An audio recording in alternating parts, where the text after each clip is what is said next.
In this video we will be leaving Brixham twice and will eventually be getting to Plymouth. If that sounds a little bit strange, stick around, watch the rest of the video and all will become clear. Welcome to the sailing adventures of Scamper. Now let me introduce Scamper to you. She is a Colvick Salty Dog 27, born in 1980, making her 45 years old and nearly as old as I am. Now I am Phil and this is my wife Jackie and we are the owners of Scamper. As you can see, we are safely berthed in Brixham Marina. The plan for today's trip was to leave Brixham Marina and sail a relatively short 10 nautical miles round to Nos-on-Dart Marina on the River Dart. There were a few reasons why we wanted to visit Nos-on-Dart Marina. Firstly, because we were berthed at a Premier Marina in Gosport, and Nos-on-Dart Marina is also part of the Premier Marina group. Therefore, we had a night or two left on account, and Nos-on-Dart Marina kindly said that we could use those leftover nights within their marina. The second reason is Dartmouth and the River Dart is an absolutely beautiful place to visit and was on our list to go to sailing back with Scamper. As you can see here, we are reversing out of the berth in Brixham Marina and actually we've cracked it. As you may have seen in previous videos, we've always struggled with the prop walk on Scamper, turning the aft of the boat to port.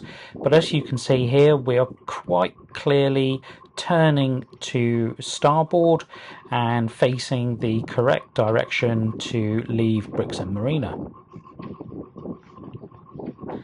You might be able to hear the wind through the microphone on the camera, and the wind forecast for today was an easterly direction, gusting to about 16 or 17 knots, so we felt more than comfortable in those conditions sailing around to Dartmouth.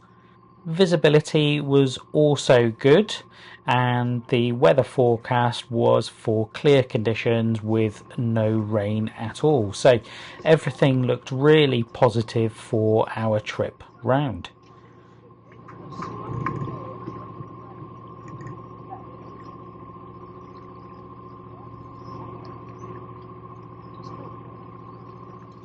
Just coming up on the starboard side, you can see the fuel berth, which is easily accessible at all states of the tide and all wind direction and strengths.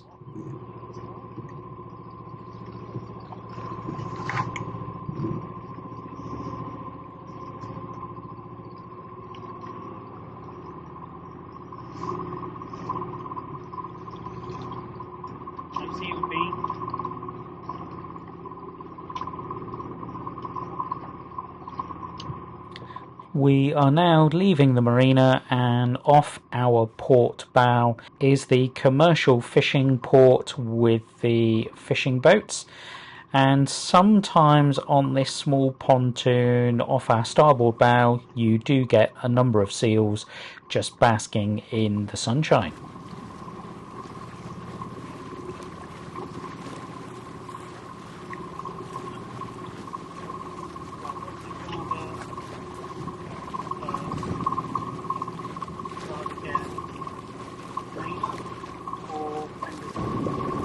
As you can see, there is a yacht slightly bigger than Scamper just off our starboard bow, and you can now see them turning to port. Now they headed over to port, and we did look over our shoulder on the way out of the harbour and we could see them raising their mainsail and pulling out the Genoa in the shelter behind the breakwater.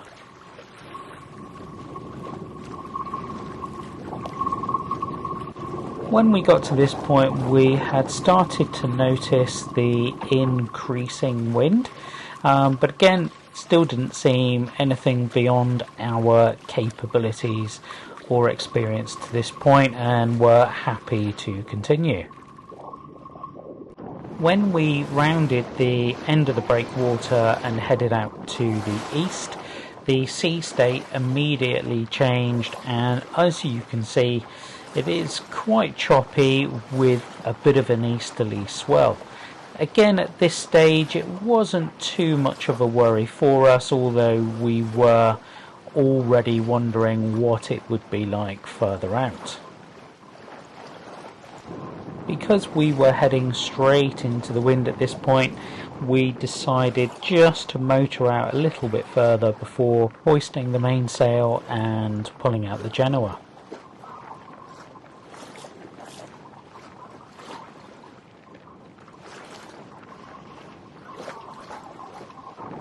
At this stage we thought it was about time that we tested the waters somewhat by pulling out the Genoa. Not too much, just to see what would happen.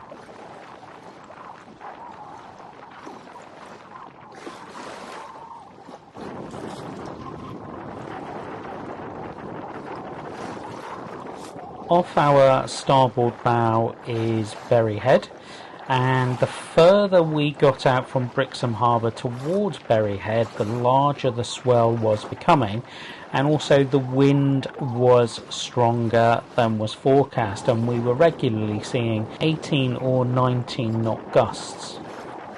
The video you're watching now was recorded some time ago, and we now know that on Scamper, once the wind starts reaching 15 knots, it's time to put a first reef in the mainsail just to keep everything under control and comfortable.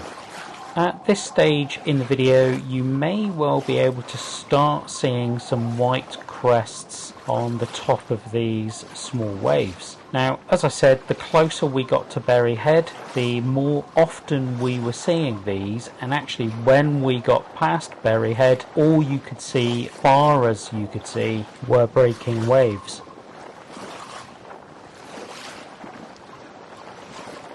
On the graphic you are about to see, you will be able to see our route out of Brixham Harbour past Berry Head and the point at which we decided enough was enough and decided to turn round. Now, when I say we decided to turn round, Scamper really took it into her own control and turned us around for us. Before we decided to turn round, our thought process was that the waves were getting bigger. Jackie was feeling rather uncomfortable in the conditions, and I always know when she is feeling uncomfortable because she goes quiet and doesn't really say anything. So we decided that we were going to turn round and head back towards Brixham. At that point, the Genoa backfilled turned us around 180 degrees, and that kind of sealed the deal. So here you can see us heading away from Berry Head back in towards Brixham Marina. Now, just before we did turn around, the waves had got bigger, much steeper, and the distance between the crests had shortened as well. And actually the waves were steep enough that when we were going over the crest of the wave, the propeller was spinning freely out of the water, and then we were getting some water over the front decks. Now, being relative newcomers to Scamper and to sailing, we thought it was time to turn around and head back into some more comfortable sailing conditions. On the way back in, we also reminded ourselves that we were undertaking this trip not just to get Scamper back to Plymouth, but to actually enjoy ourselves as well. And if one of us are feeling scared of the conditions, then that's not enjoyable. And the last thing we want to do is being put off by rough conditions and not enjoy the trip. So into Brixham we went.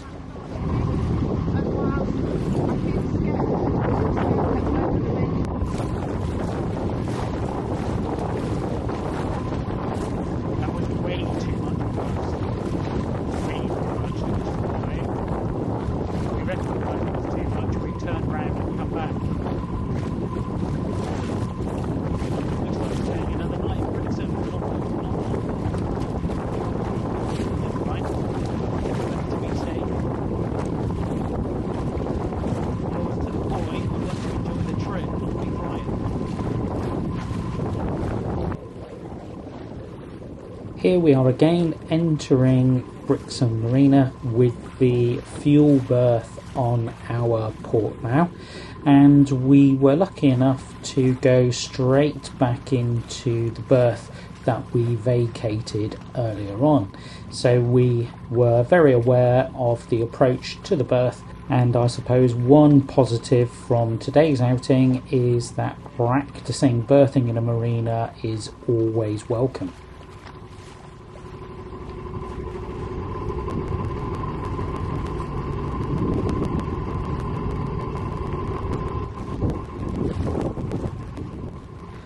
Whenever we come into a marina that we consider to be unfamiliar, over the radio we would normally ask for someone to come down and catch our lines. This has the added benefit of helping us to locate an unfamiliar berth, because you can normally see the person stood at the end of the finger pontoon. Yeah.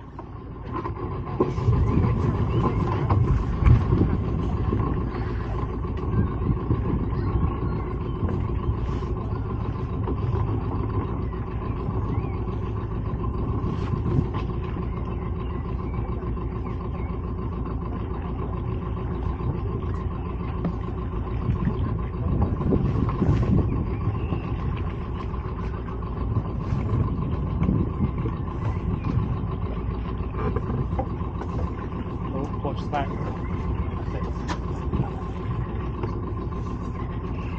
That's it, break it, otherwise we're going to go on the front now. That's it.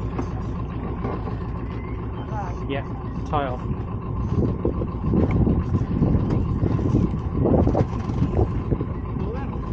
Great, thank you very much. Yeah, that was, we knew the wind forecast and we looked at the swell and everything like that. Got round the corner thinking, don't know. And then we got out past Berry Head and it was just probably way over the boom. Yeah, somebody bought one of the clothes night and they said it was bloody rough.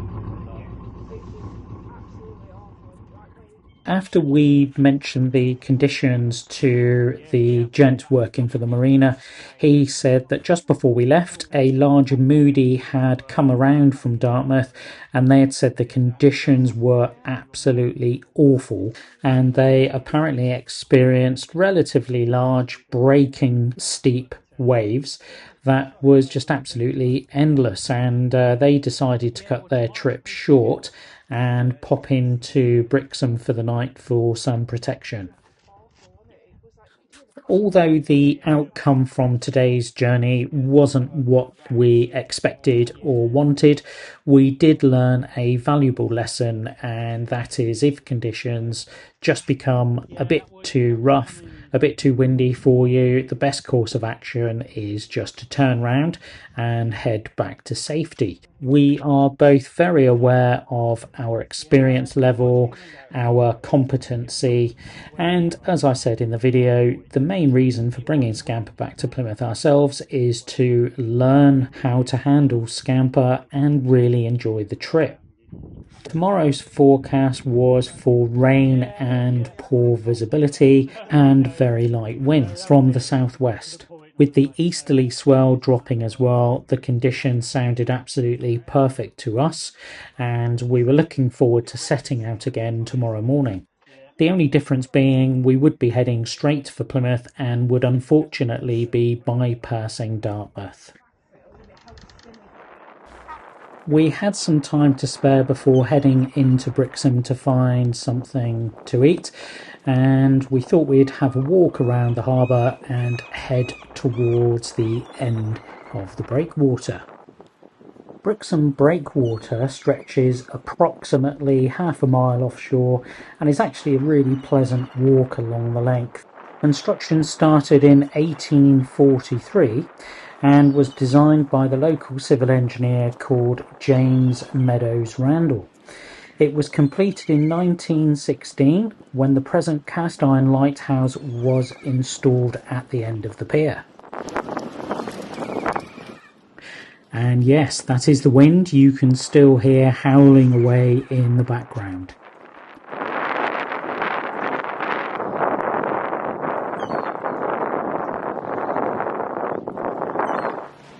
As you can see, the sea state the following morning did improve as forecast, and there was actually very little wind. But it didn't take long for the weather to set in and the rain to start pouring down, and you join us here on the trip back to Plymouth.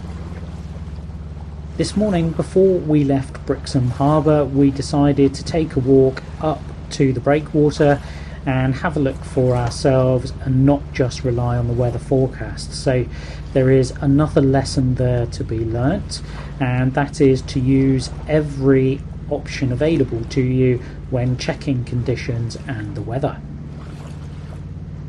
The lighthouse that we are passing now is the Start Point Lighthouse. If you've looked at the maritime charts for this area, you will see that this area can exhibit overfalls, but today was nice and calm with no overfalls spotted at all.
Here we are approaching Prawl Point, and you can see the NCI lookout right at the top of the point.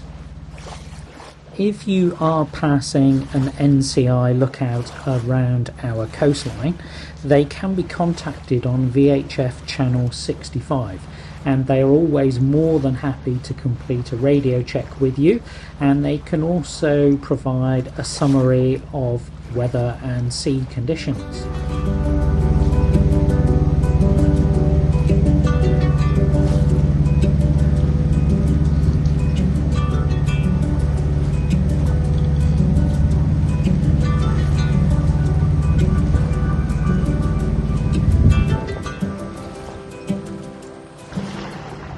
As you can see, there is very little wind today, and we've just got the mainsail up for a bit of stability, and you can hear our small beta 14 horsepower engine purring away in the background. This shot gives you a much clearer view to the entrance of Salcombe, and if you do ever try and enter Salcombe, make sure the tide is relatively high so you can pass over the bar safely.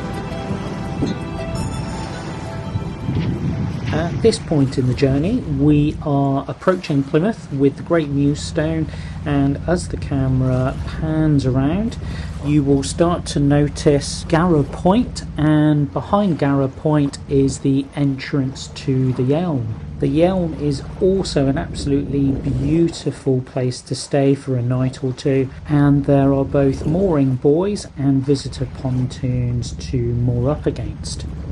but be warned, it does get very, very busy during the summer season.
As we approach the eastern entrance to Plymouth Sound, you can see Bovey Fort off our starboard bow and the eastern end of the breakwater off our port bow. And yes, eventually the weather did clear up just as we were approaching Plymouth.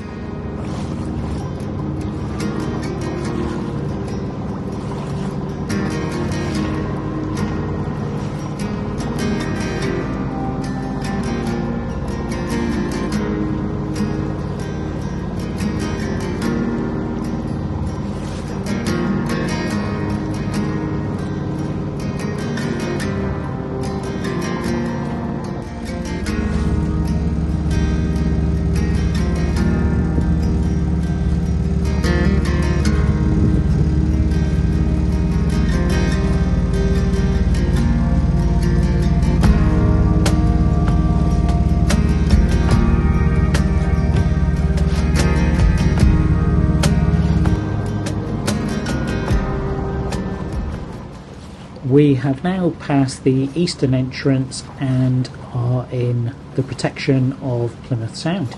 Now, as you can see, it is getting a bit warmer, so it's time to remove the waterproof jacket just to cool down a touch.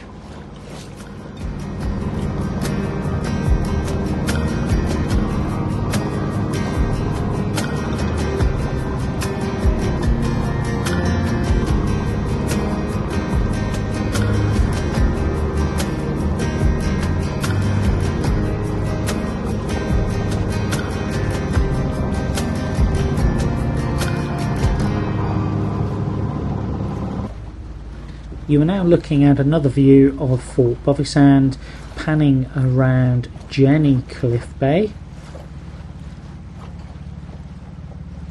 and Mount Batten area with Mount Batten Breakwater, the Citadel in Plymouth, Plymouth Hoe, and scanning around to Drake's Island. Past the entrance to the River Tamar and Mount Edgecombe Country Park in Cornwall.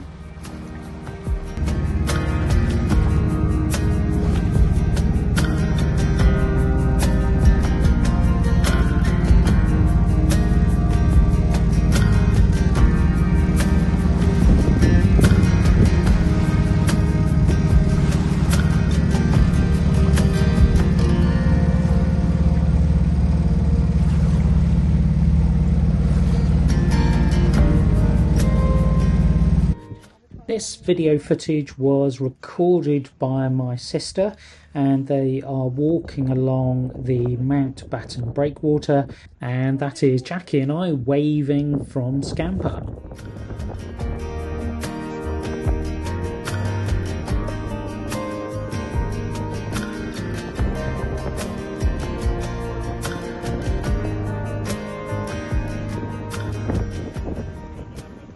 The lighthouse on Plymouth Hoe is Smeaton's Tower and was originally built on the Eddystone Reef in 1759 at a cost of £40,000.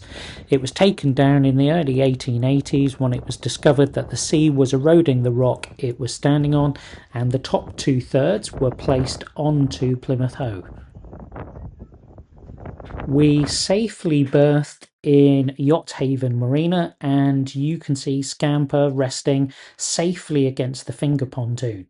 Now, on the other side of the finger pontoon is my sister's yacht Isle, a Trapper 500.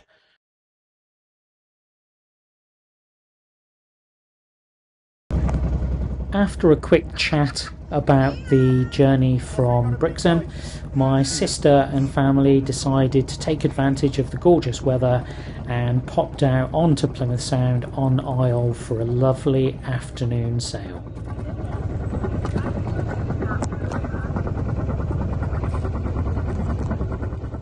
As we come to the end of the video, I would just like to thank everyone for watching the videos and subscribing to the channel. It really does mean a lot and encourages us to make more videos. I hope you've enjoyed the video today. Please don't forget to like the video, subscribe to the channel to ensure you don't miss any future videos on the sailing adventures of Scamper.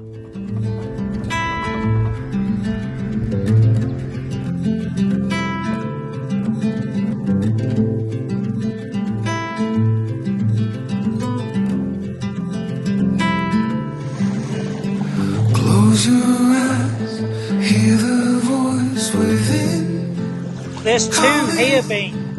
This heavy load got under your skin. All in, you got the white knuckles holding.